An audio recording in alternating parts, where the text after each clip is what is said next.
Yes, indeed, that's Eoin Mulligan with one of the flukiest goals ever scored in Croke Park, and lo and behold, he's with us here. How did you manage to score that goal? It was either that or been substituted, Marty, so I decided to do that. Were you getting the call? Shepherd's hook. Well, in fairness, it was a brilliant call. Yes, a very warm welcome to you at home and to Eoin, Sean and indeed Niall to this week's edition of Championship Matters. The weekend proved yet again that nothing is set in stone, with last year's hurling finalists, Galway and Kilkenny, departing at the quarter-final stage. Galway, of course, went out on the double, but Sean, in terms of the footballers, a little bit of pride restored, surely. I suppose you could say that, Marty. Yeah, I suppose we felt quite embarrassed after the Mayo game, and we wanted a bit of redemption, but you know, there's definitely a feeling of kind of devastation there within the Galway camp. We really expected to win that one, but absolutely positive, more positive than negatives to take out from there.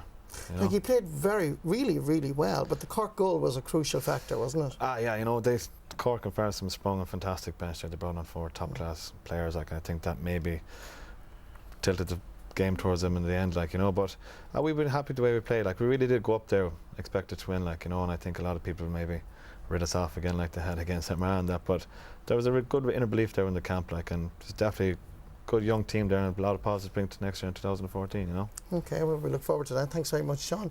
More to come later on, because this weekend, of course, we have the football quarter-finals, which we'll be talking about in detail later. But first, even in a recession, the amount of money being spent on preparing inter-county teams remains amazingly high, with an average of around 20 million spent each year over the last 3 years. John Harrington of the Irish Sun looks at the issue of spending on teams and the ever-widening gap that exists between the haves and the have-nots.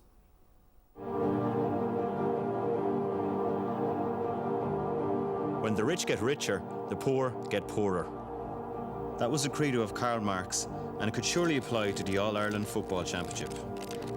That's because the GAA, particularly football, is quickly becoming an unequal contest between the haves and the have-nots. Like in my favourite board game, the theory is that everyone starts out a championship year from the same place, equals with the same chance of winning. But in Gaelic football, the reality is very different. It's like the elite counties have passed go and collected €200 quite a few times already, and hurling is going that way too. When the Dubs ran out on the field, we were looking at a team that has had millions of euros spent on it, and it showed. The new generation of Dublin stars like Jack McCaffrey, Ciarán Kilkenny and Paul Mannion have come through underage development squads that required serious money pumped into them. They spend over €3 million each year on coaching and development. That's 10 times more than Longford. 10 times! And they're not the only county spending big. Tyrone have spent huge money, €8 million, on a 43-acre site that includes 5 floodlit pitches and every facility a player could wish for. And I believe that only the counties who can attract the big sponsors and spend that kind of money will be capable of winning the big prizes. Dublin have claimed a Leinster football and hurling double. It isn't their fault. They have the vision and the cash to unlock their full potential. But what about the rest? The likes of Waterford, Westmeath. Every year they land in the wrong place, and they hand over their championship hopes for another year, often after a heavy trimming. If that continues, then attendances will drop and the poor will become even poorer. Can anything be done to stop this trend or reverse it? Is the spending cap on county teams a solution? Or should we just accept it's time to introduce a 2-tier championship? The GAA needs to examine this issue soon. The sad truth is that the football championship is quickly becoming a game where spending hard cash is the only way to win.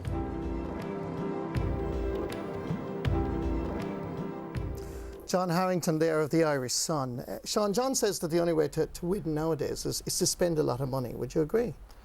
It definitely plays a factor in it, Marty, absolutely. Like, there's no shadow of a doubt in it. I suppose player welfare is always at the top of the agenda. I'm sure Niall will tell you there that, you know, you got to look after players and make sure that he's happy and he's enjoying his football, otherwise you won't get the best out of him, you know. And the way football has gone now, it's become very professional. Like, so you have to be up there, you have to be training 4 or 5 times a week. You have to be getting the edge, whether it's nutrition or it's sports psychology or something. So I can absolutely agree with the VT. Like, it does take money, does play a factor in making sure that teams progress or perform, you know. And what about a spending cap? Would you be in favour of that, as John suggests? I don't think so. I know in my own county, they've started clubs for own. It's been running now maybe from 2002, 2001, and it certainly, you know, helps the, you know, the senior squad, youth. It's it's a brilliant sort of setup. It's a fundraiser. Last Friday they did a day at the races down Royal, and it raised £15,000, so that goes straight into the seniors. And it helps every wee bit helps, you know, in the Tyrone setup. Niall, obviously you're a Kildare man, but you're now the Waterford football manager. Was there a big change going to Waterford? Was it quite visible for you? Yeah, it was, of course, Marty. I mean, Kildare would have, I suppose, a full-time strength and conditioning coach. We wouldn't have that. You know, they'd have sports psychology, nutritionists and things like that, you know. So it was a big change for myself going in there, you know.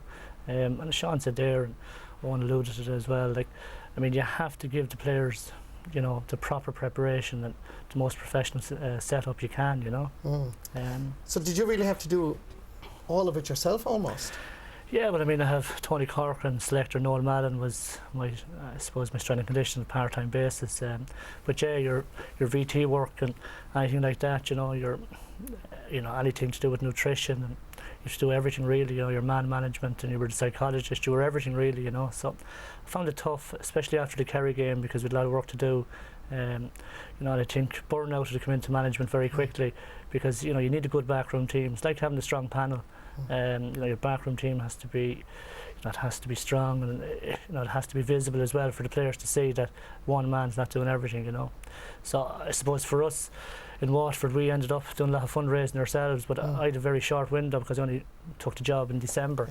So for now, you know, I'll start in September, and the players are going to back me up, and you know, we'd have to fundraise ourselves, but that's fine for Galway and Tyrone because they're traditional teams. But like the Waterford, we're just trying to make the breakthrough, and we're very close this year against Galway. Yeah, I mean, you almost beat Sean's team above in Pearse Stadium. Do you think if you had more money available, you were better funded, that you could actually have beaten Galway?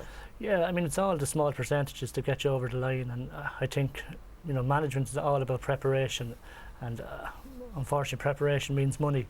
But you know, a county like Waterford, it has to be watered from the top down. You have to water things from the top down, because if you don't do that, I mean, then, you know, kids won't aspire to play with their senior team, you know. I mean, when you started playing with Tyrone, over 10, 12 years ago, so you must have seen a gradual increase in a kind of a professional setup. I definitely did. Tyrone invested very heavily in youth. Started development squads, under 15s, under 16s, under 17s, and that reaps rewards. I was lucky enough to be in a great team, minor team, the Conor McManallans, the Brian McGuigans, the Kevin Hugheses. So you know, if you invest in the youth, it'll come through, and that did come through for the 2003, the first time they won Northern Ireland. But I can see it in my club, Cookstown Father Ox. If you invest new facilities in the pitch, floodlights, you know, invest in a manager as well, it reaps rewards. You know, we won the Northern Ireland Intermediate because money was pumped in for Chris Lawn, then we did it again with John McKeever because money's there, so it definitely helps. And Sean, what can the GA do to help the have-nots? I suppose, you know, I'd like to see, and I know it probably wouldn't be traditional, but I'd like to see maybe letting kind of GA teams open up to more sponsors. You know, it could be a way of kind of looking at it, maybe looking outside the box. I would agree with Owen 100%. I wouldn't like to see a cap in place on county boards that would stop player development. Like, I love what Tyrone have done, and I love what Dublin have done and Kerry have done. They've just got the conveyor belt of fantastic talent, and that doesn't happen overnight, you know. Like, they have at 15, 16 brought into elite kind of panels, and they've got the best coaches, physical conditioning coaches, mental strength, nutrition, the whole lot. But like, I suppose, like, maybe try and increase the funding or allow county boards a bit more scope to create more sponsorship instead of just having one sponsor, maybe one or two other sponsors. You see like funding for summer camps and stuff, you know, all around counties. They're the sort of things that you need money for, and they're the sort of things that benefit. Yeah, absolutely. Yeah. We're going to talk, I'm sure, about this all evening, but let's move on for the moment.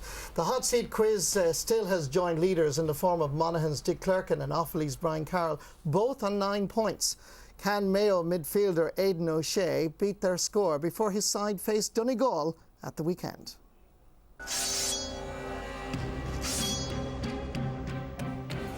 Yeah, I suppose at the start of the year I wanted to win All-Ireland, but when I heard about the Championship Matters quiz, I mean, I had to go top of the pile. I have a good general knowledge of Gaelic football. Anything I'm in, I try to win, so hopefully I'll be top of the table after this. Aidan O'Shea, you're in the hot seat. Are you ready? Good to go. Name Carlow's county ground. Pass. It's Dr. Cullen Park. My cousin's lived there beside it for about 10 years. Yeah. Lovely story, but time is passing. When did Mayo first win a senior football All-Ireland? It's a long time ago, in 1949. It was 1936. Long before my time. Who did Donegal beat in last year's All-Ireland football quarter-final? Kerry. In which county was JJ Nestor of Nestor Cup fame born? I think it's Mayo. Why Mayo? Nestor, I don't know. Just went with Mayo. No, it's Galway. Who was Dublin's top scorer in the 2013 league final? Burner got taken off, so I'm going Mannion. No, it actually was Bernard Brogan. Who captained Meath to the 1999 Football All-Ireland? John McDermott. Starting It was Graham Geraghty. Graham Geraghty. Who did Kilkenny defeat in the 2007 All-Ireland hurling final? Tipperary. No, It was Cork. it was Limerick. This is not going well, Aidan. Who were the first side to beat down in an All-Ireland football final? Cork. Thank God. Who managed Derry to the 1993 All-Ireland title? Pass. It was Eamon Coleman. I know I managed Derry, but I wouldn't have got it now. That's shocking. That's about none, I'd say. Oh my God. They were difficult. Aidan O'Shea, you got a grand total of 2 points. Sorry. It's quite pathetic, I must say. I actually want to come back later in the year and do it again, please. Let's not waste our time. Aidan O'Shea goes to the very bottom of the leaderboard. Mark Poland will be pleased. Hard luck, Aidan. You really didn't trouble the leaders there. Better luck next time. But he might well trouble Donegal, Eoin, because Donegal losing the Ulster final. There was a lot of talk when I was in Donegal last May about the 3 in a row Ulster titles. Do you think losing has really upset them? It's bound to. Losing, nobody likes to lose games. You know, that Ulster final, great game for Monaghan to win it. You know, the first in 25 years. But people said Donegal looked tired, but I think it was Monaghan that made them look tired. They were, you know, at them. Their hunger was unbelievable. But Donegal, you know, they're playing with, you know, not their full deck. So I think there's more to come from Donegal. Mayo gave you guys a bit of a trimming, but they've had a rather easy run through Connacht. Do you think that's going to catch up with them now? It's a pity I didn't perform like that, like it did there against us in Mayo. Oh look, there's no doubt about it. They got an easy run through Connacht, Marty. You know, we were terrible against them. You know, Roscommon didn't perform as well as they like against them, and you know, London showed that they're not too bad of an outfit. Like, they're still coming, and I tell you what, to go over there next would be tough going. But yeah, I don't think Mayo have been tested to the way they'd like to be tested, and you know, if you're looking at that one there against Donegal and Mayo, you'd kind of nearly have to fancy Donegal, because you know, they've come through a tough old test through Ulster, and you know, I think that they're only the third team to turn a 6-day turnaround in their favour. You know, so they'll be looking to get back in here and get up to Croke Park. They want to open up and be back to it, a good performance. Bit of revenge there as well, like, you know what I mean. But Donegal, they haven't clicked yet. To be fair, they're, as I said, they're playing with half a deck. If a full team gone out, Croke Park's a different sort of a scenario. So you're going for Donegal, are you? Yeah. Yeah, okay. Now, Donegal manager Jim McGuinness spoke out after the Laois game that somebody's going to get injured with these off-the-ball incidents. And I noted today that in the Irish News, Rory Gallagher suggested a bit of a collusion between Mayo and Monaghan. They played a recent challenge match. What's your view of that? Is that a management under pressure, or is it just mind games going on? Yeah, I'd say it's probably a bit of both, Marty. It was funny to see Justin McNulty on the sideline, you know, the day of the game when Laois played Donegal, and I suppose I was surprised that Jim McGuinness was reacting to things, and I mean, that is a sign of pressure for me. Donegal are not going well, things aren't falling from like they did last year. And you know, I think they have to work out against Mayo. I mean, I'd probably disagree with Mugsy there. I think Mayo are in the perfect place. I just think Donegal look tired. I know Croke Park might bring a different energy out in them, but I think Mayo are fresh going into this game. That's what you need to be against Donegal. Okay, what about you, Sean? Are you going for Mayo or Donegal?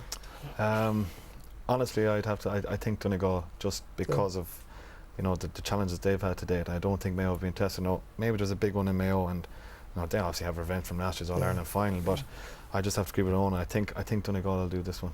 Okay, let's move on to the other game, because Tyrone against Monaghan, your county obviously. Monaghan haven't beaten Tyrone since the Ulster final, I think, in 1988. But Tyrone have got a momentum through the qualifiers, and there's been a little criticism from some quarters. The word cynicism has been used. What's your take on that? I think that's wrong, to be honest with you. I know the last 5 minutes of a game, if I'm 2 points up or a point up, I'm going to pull a man down or foul him. I'm not going to let him go and score a goal and be in the quarter-final, take my place in the quarter-final. Cynical fouls, if you only have to look, Steve O'Neill, Peter Canavan, they're getting it done all their lives. You know, they're getting fouled all the time, and to say that about the Tyrone team is, you know, it's not on, like, to be honest with you. Every team does it. Every team does it. Is it a win at all costs as a manager? Would you agree with Eoin? Yeah, I mean, look, if you're 2 points down, we're 2 points up, I should say, and there's a minute to go, I mean, you'd be very foolish not to pull somebody down. And in fairness, if they didn't, I mean, you'd hear it from managers at the end of the day, you know. I agree with Eoin there, it's not cynicism. I mean, for me, it's the right thing to do. I mean, you have to win.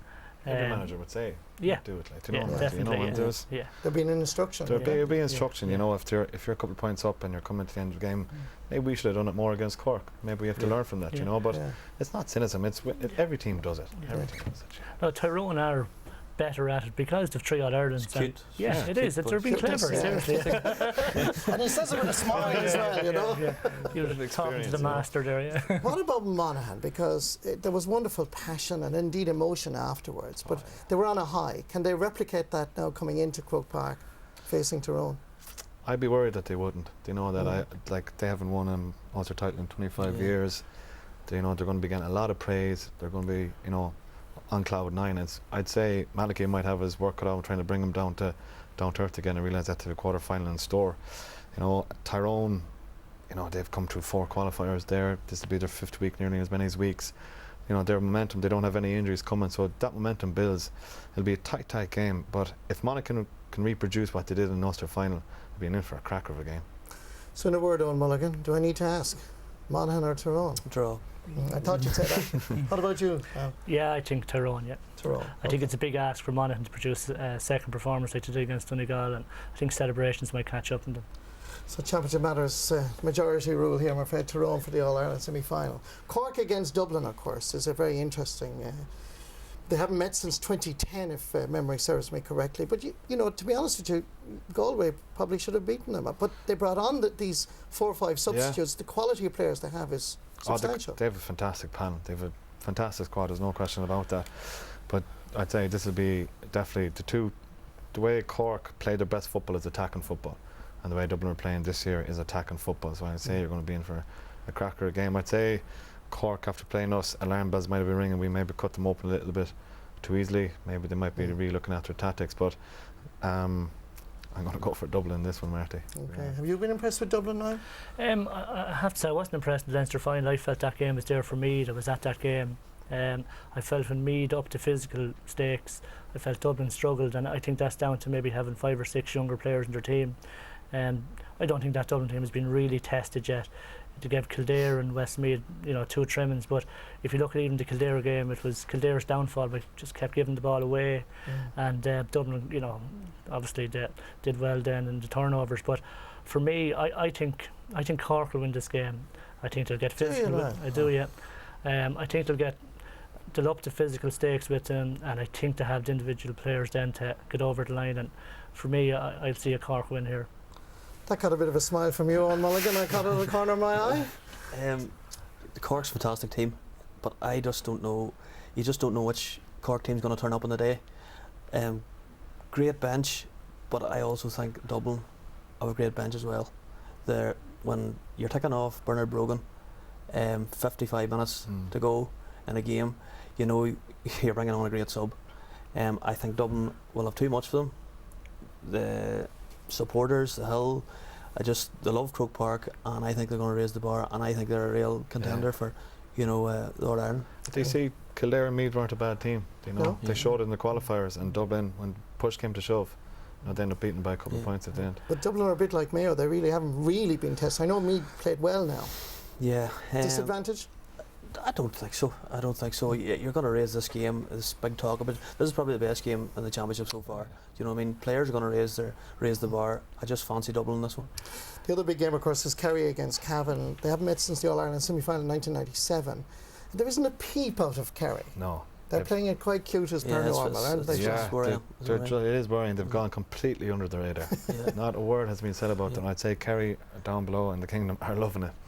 Are loving it, because what Kerry see here is a big performance out of them. They're an All-Ireland semi-final playing against Dublin, and any man that plays football. All you want to do is play Dublin Croke Park. Yeah. Yeah. You know, you want a full out crowd and you want to be up in Croker and feel the buzz up there, and that's what Kerry are thinking now. They won't take their eye off the ball. They know they've got a job to do against Cavan, but for me, completely underrated there, and it's worrying because you know, they're dangerous when they're like that. When they're written off, Kerry are dangerous. But what about Cavan, Niall? I mean, they've had a good run through the qualifiers.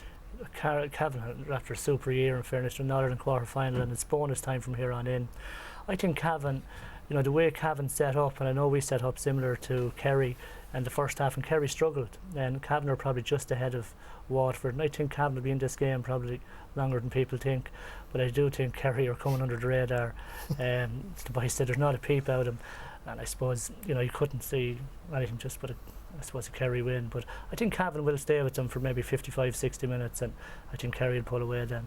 As a forward, both of your forwards in fact, Eamon Fitzmaurice has his fingerprints are all over this Kerry team this year. Playing Colm Cooper, playing the Gooch at number 11. How important has that been? I think it's great, a great move. Yeah.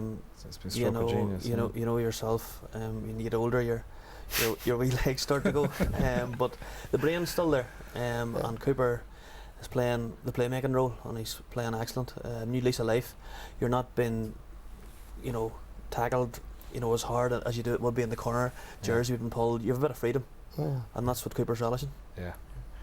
You'd agree, obviously. I would, yeah. I think, as you were saying there, Eamon Fitzmaurice's handprints are all over this, but I like the way they've adapted to the way the game's been played at the minute, but they've never lost the way Kerry play. You know, they've gone a little bit defensive. Yeah. The way it's in the going, they're set up. boys, anyway, is your half forwards are near enough your shooters now. Yeah. You know what I mean? You'll find that more this year, like. Yeah. Well, you've been such a great panel on Championship Matters. I'm going to put you in the spot. Give me a winner for the All-Ireland in one word right now. We've 8 teams left. All-Ireland. Tyrone. I figured you'd say that, yeah. How about you, Sean? Kerry. Kerry. Niall? Mayo. Mayo. Gee, all different. Thanks very much, lads. We will see you at the weekend. Almost time to go, but we do have another great competition.